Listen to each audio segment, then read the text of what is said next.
যুদ্ধ পরবর্তী গাজায় মোতায়েন হতে যাওয়া আন্তর্জাতিক স্থিতিশীলীকরণ বাহিনীতে তুরস্ক ও কাতারের সেনাদের কোনো স্থান দেওয়া হবে না বলে মন্তব্য করেছেন দখলদার ইসরায়েলের প্রধানমন্ত্রী বেঞ্জামিন নেতানিয়াহু। সোমবার ইসরায়েলি সংসদ নেসেটে দেওয়া বক্তব্যে তিনি একথা জানান। নেতানিয়াহু বলেন, গাজা উপত্যকা নিয়ে চলমান যুদ্ধবিরতি চুক্তির দ্বিতীয় ধাপে প্রবেশের প্রস্তুতি চলছে। এই ধাপের মূল লক্ষ্য হলো হামাসকে নিরস্ত্র করা এবং পুরো গাজাকে সামরিকভাবে নিরস্ত্র অঞ্চলে পরিণত করা। তার ভাষায় দ্বিতীয় ধাপের অর্থ খুবই স্পষ্ট।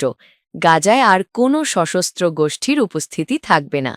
তিনি আরও বলেন, আন্তর্জাতিক স্থিতিশীলীকরণ বাহিনীতে তুরস্ক কিংবা কাতারের সেনাদের অন্তর্ভুক্ত করা হবে না।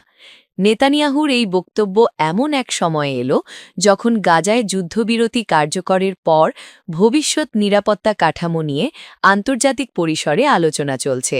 এদিকে গাজায় কোন কোন দেশ সেনা পাঠাবে সে বিষয়ে এখনও আনুষ্ঠানিকভাবে কিছু জানানো হয়নি।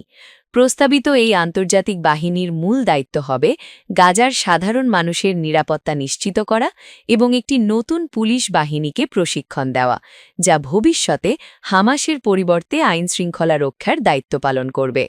অন্যদিকে যুক্তরাষ্ট্রের প্রেসিডেন্ট ডোনাল্ড ট্রাম্প গঠিত হতে যাওয়া এই বাহিনীর প্রধান হিসেবে মার্কিন সেনাবাহিনীর কর্মকর্তা মেজর জেনারেল জ্যাসপার জেফার্সকে নিয়োগ দিয়েছেন। বিশ্লেষকদের মতে এই সিদ্ধান্ত গাজার ভবিষ্যৎ প্রশাসন ও নিরাপত্তা ব্যবস্থায় যুক্তরাষ্ট্রের প্রভাব আরও জোরালো করবে। এই পরিস্থিতিতে গাজা নিয়ে আন্তর্জাতিক কূটনৈতিক সমীকরণ কোন দিকে মোড় নেয় সেটি এখন নজরে রাখছে বিশ্ববাসী।